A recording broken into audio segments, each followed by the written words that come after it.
ஒவ்வொரு குழந்தைக்கும் என்னென்ன டேலண்ட்ல சீரியஸாக நம்பவே முடியலங்க.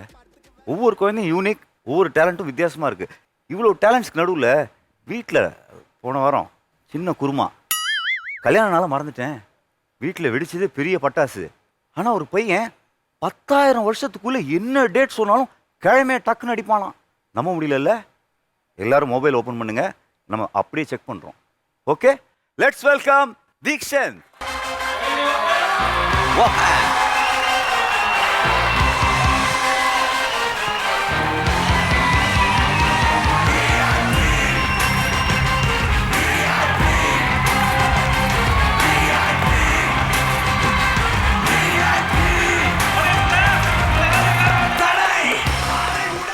Hi Deekshan. Hi sir. Hi. உங்களை பற்றி அப்படியே. என் பேர் தீக்ஷந்த், நான் 3rd படிக்கிறேன். உங்களோட டேலண்ட்டை பற்றி கேள்விப்பட்டேன், நம்புகிற மாதிரி இல்லை. இல்லை, 10,000 வருஷம்லாம் இருக்கிறதே எனக்கு தெரியாது. 10,000 வருஷத்துக்குள்ளே என்ன டேட்டை சொன்னாலும் கிழமையை டக்குன்னு அடிப்பாராம்.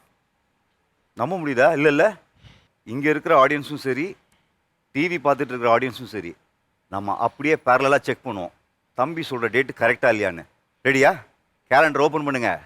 நீங்கள் ரெடியா? ரெடி. ஓகே, உனக்கான கொஸ்டின் எல்இடியில் வருது. ரெடி? 22 அக்டோபர் 7154. 3 ஃப்ரைடே.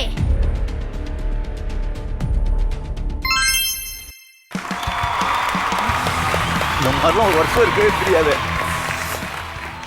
அடுத்த டேட்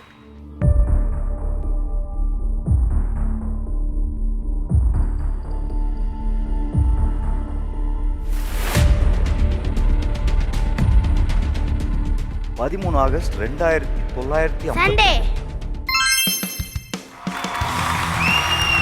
இன்னப்ப படிச்சு முடிக்கிறதுக்குள்ள சொல்றான்.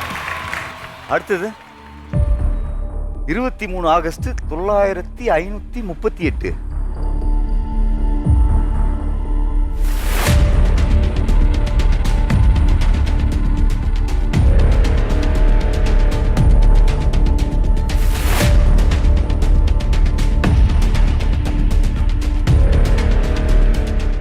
Tuesday. கரெக்டா?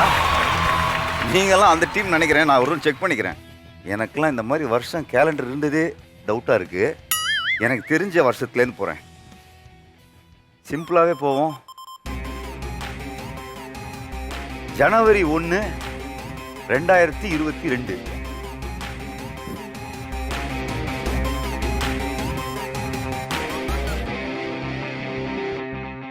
Saturday. பிறப்பு மே 1, 2022. Sunday. சூப்பர். சரி, ஃபர்ஸ்ட் ஆஃப் ஆல் ஒன்னே ஒரு விஷயம், இது யார் கற்றுக் கொடுத்தா, எப்படி கற்றுக்கிட்டீங்க, இதில் என்ன இருக்குது? இது நானே கற்றுக்கினது. நானே கொஞ்சம் குருமா பண்ணுவேன். இது எப்படி நீயா கற்றுக்கிட்ட? எப்பவுமே நான் கேலண்டரை பார்த்தது ரொம்ப பிடிக்கும். கேலண்டர் பார்த்துருக்கும் போது ஒரு நாள் அடுத்த வருஷத்துக்கு என்ன வரும்னு யோசித்தேன். அடுத்த வருஷத்துக்கு பண்ணேன். ஸோ அதுக்கப்புறம் 10,000 வருஷத்துக்கு பண்ண ஆரம்பித்தேன்.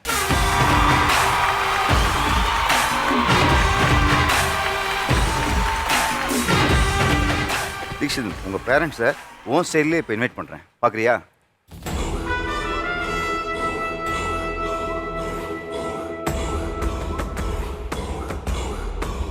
Please come.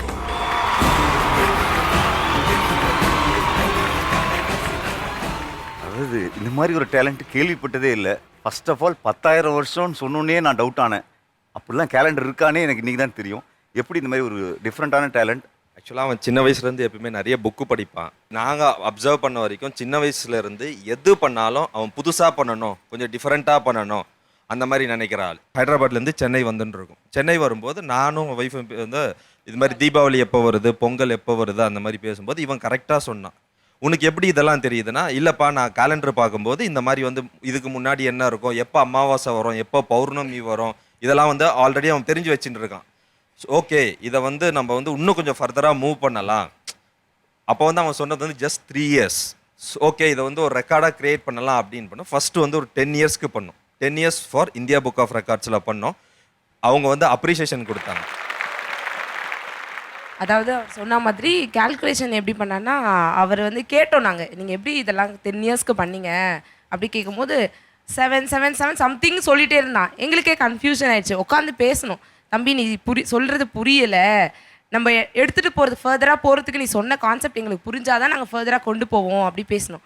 அப்போ அவர் அப்புறம் சொன்னார், அம்மா 7 டேஸ் இல்லையா வீக்கில், ஸோ அந்த 7 கால்குலேஷன் வச்சு சம் மந்த்ஸ் கிளாஸ் இல்லை மந்த்ஸ் கிளாஸ் சேமாக வருமா, இந்த மந்த்ஸ் கிளாஸ் சேமாக வரும் அப்படின்ற மாதிரி எங்களுக்கு புரிய வச்சார். ஆக்சுவலாக அவர் அதை புரிய வச்சோடனே நாங்கள் ரெக்கார்ட் போட்டோம் சார் இவர் சொன்ன மாதிரி.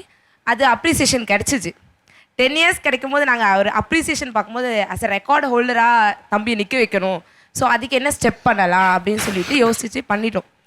அப்போ பார்க்கும்போது ஒரு நம்ம ஏன் 10,000 இயர்ஸ்க்கு போகக்கூடாது அப்படின்ற ஒரு முயற்சியில் கேட்டோம் அவரை. நான் ட்ரை பண்ணுறேம்மா அப்படின்னாரு. அதுக்கப்புறம் அந்த 10 இயர்ஸ்க்கே நான் திரும்ப வந்து நாங்கள் ஒர்க் அவுட் பண்ணி கேட்க ஆரம்பித்தோம். எல்லாமே கரெக்டாக அடித்தார்.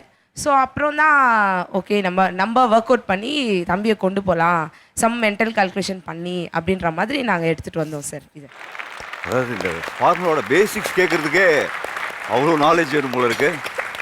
10,000 வருஷங்கிறது சீரியஸாக அதுக்கு ஒரு ஃபார்முலா கண்டுபிடிச்சி ஃபிங்கர் டிப்ஸில் வச்சுருக்காப்புல. ஏகப்பட்ட அவார்ட்ஸ் வாங்கியிருப்பாப்ல already. India book of records record holder and Asia book of records record holder, grand master, and we completed Guinness world record successfully. We are waiting for result. Super.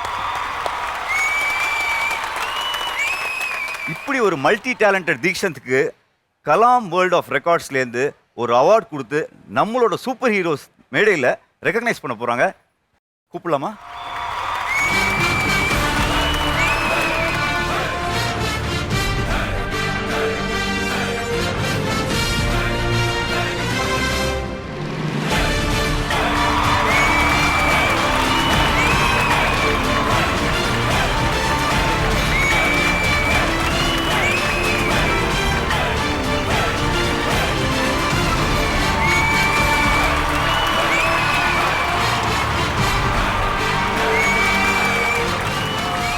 Talented கிட்ஸை Kalam's world records team identify பண்ணி recognise பண்ணுறாங்க. அதுவும் நம்ம super hero ஸ்டேஜில் வந்து award கொடுக்குறது நமக்கும் பெருமையான விஷயம். Very happy to see Theekshanth in our super hero show. Congrats. நீங்கள் இன்னும் நிறைய அவார்ட்ஸ் வாங்கணும், நிறைய ஸ்டேஜஸ் போகணும், நிறைய கண்ட்ரீஸில் போய் அவார்ட்ஸ் வாங்கணும். All the best. Thank you sir. Thank you.